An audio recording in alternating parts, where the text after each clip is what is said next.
E as injustiças permanecem ainda contra Paulo, mas ele aproveita todas as oportunidades para falar do Senhor Jesus, como ele mesmo ensina, né? Remindo o tempo, quer dizer, aproveitando todas as oportunidades.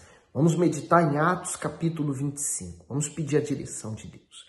Meu Deus, o Senhor é luz, por isso ilumina o nosso entender sobre a Tua palavra, que ela venha nos alimentar a fé e fortalecer o nosso espírito, que assim seja.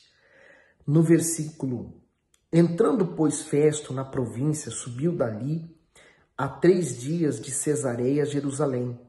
E o sumo sacerdote e os principais dos judeus compareceram perante ele contra Paulo e lhe rogaram, pedindo como favor contra ele que o fizesse vir a Jerusalém, armando ciladas para o matarem no caminho. Mas Festo respondeu que Paulo estava guardado em Cesareia e que ele brevemente partiria para lá. Olha só, né? Aqueles homens ditos de Deus agora estavam planejando de alguma forma matar a Paulo, né? Como que entra na cabeça de alguém que uma pessoa que é de Deus, né? Que deveria ter amor ao próximo, porque está nas leis, está nos 10 mandamentos, né? Amar o teu próximo como a ti mesmo.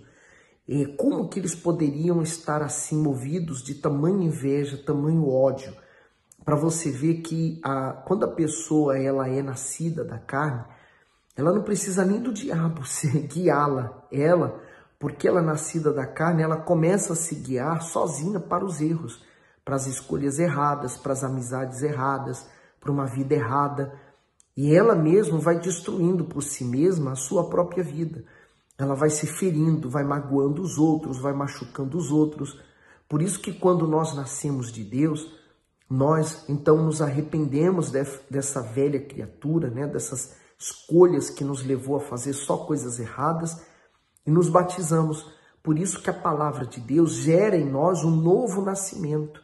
O nascimento de uma criatura agora, de um espírito novo, de um espírito que está ligado a Deus. As nossas escolhas, elas vão ser baseadas na fé, na dependência de Deus. Davi, por exemplo, ele não tomava nenhuma atitude precipitadamente, saía resolvendo os problemas da forma que ele bem entendia. Pelo contrário, o que ele fazia?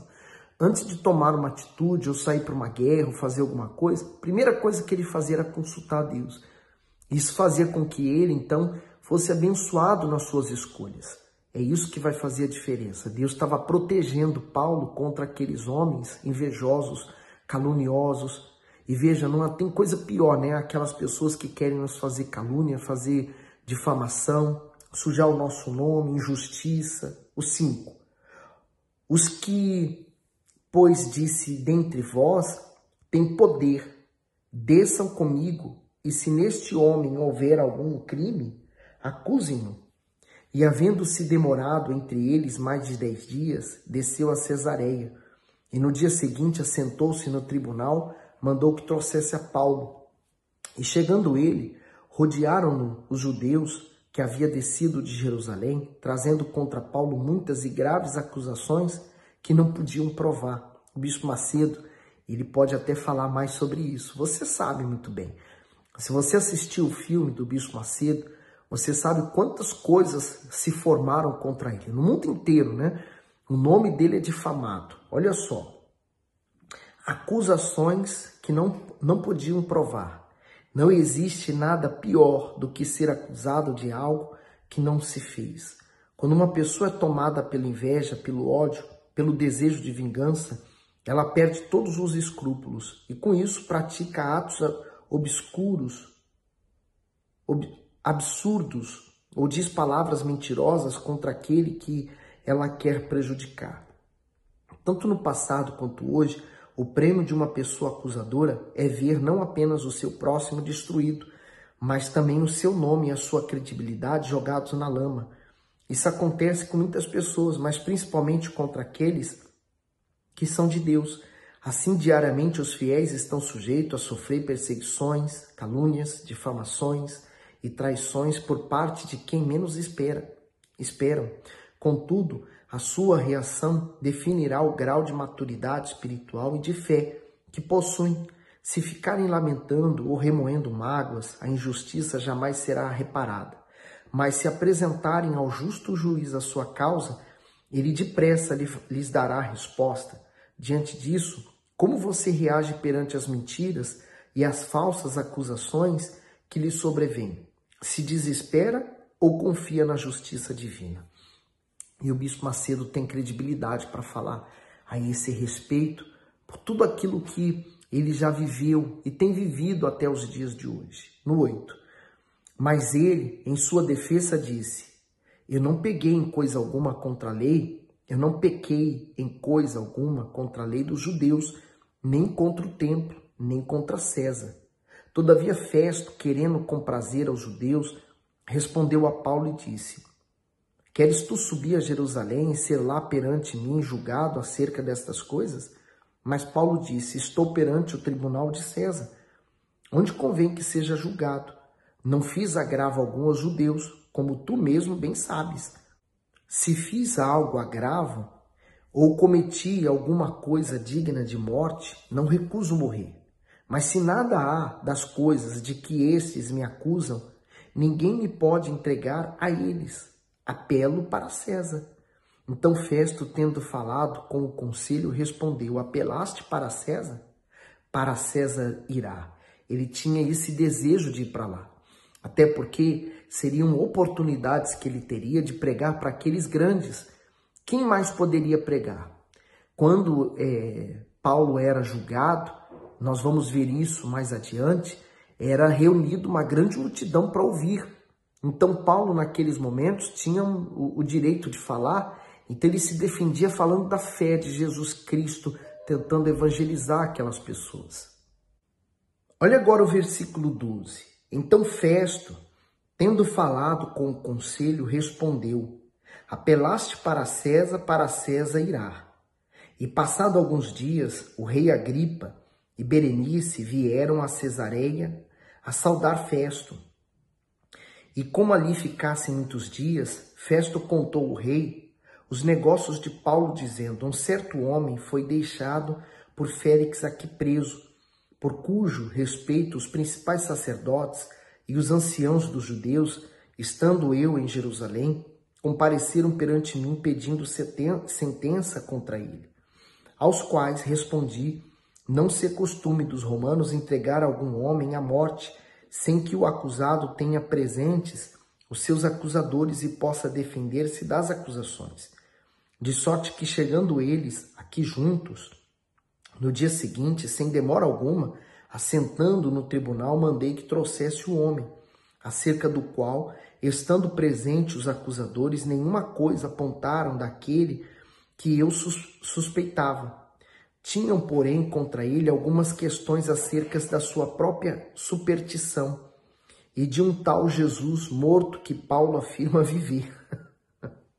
No 20, e estando eu perplexo acerca da inquisição desta causa, disse se queria ir a Jerusalém e lá ser julgado acerca dessas coisas.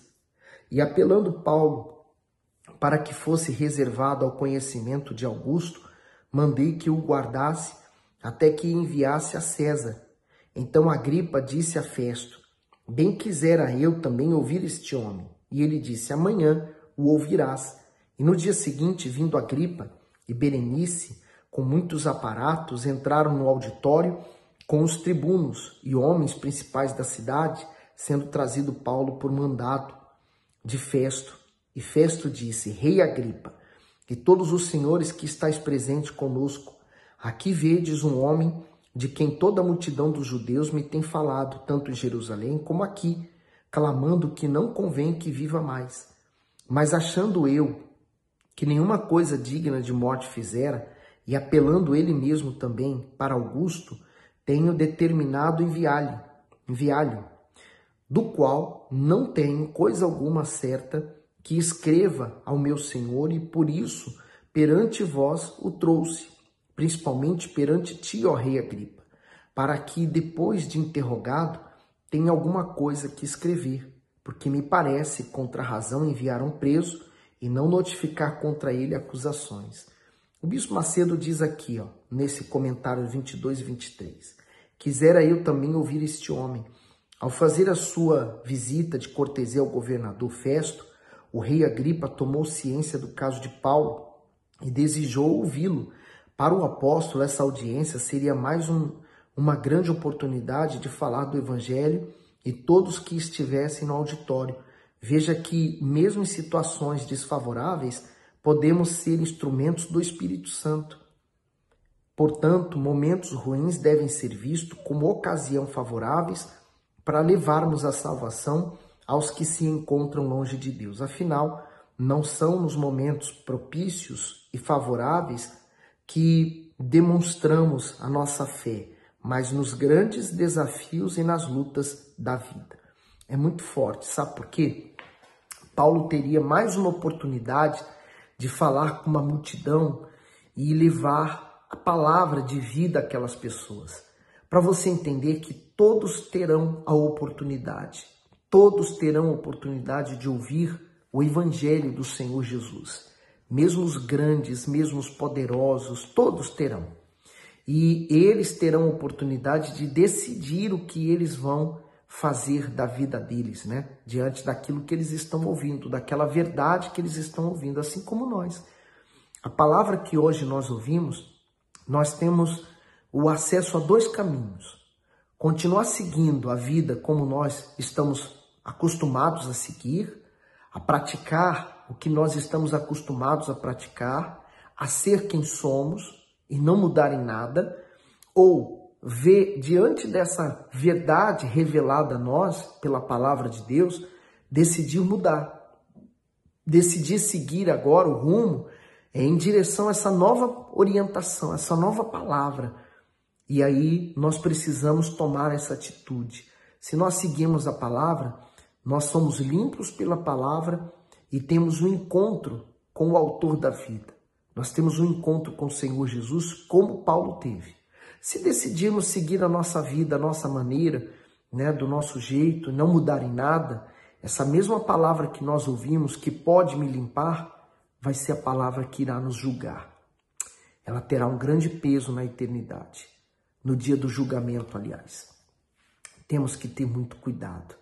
A vida com Deus é uma vida maravilhosa, uma vida esplêndida, mas é necessário que você sacrifique suas vontades, seus desejos, seu eu, seu ego, para que você possa realizar a vontade de Deus.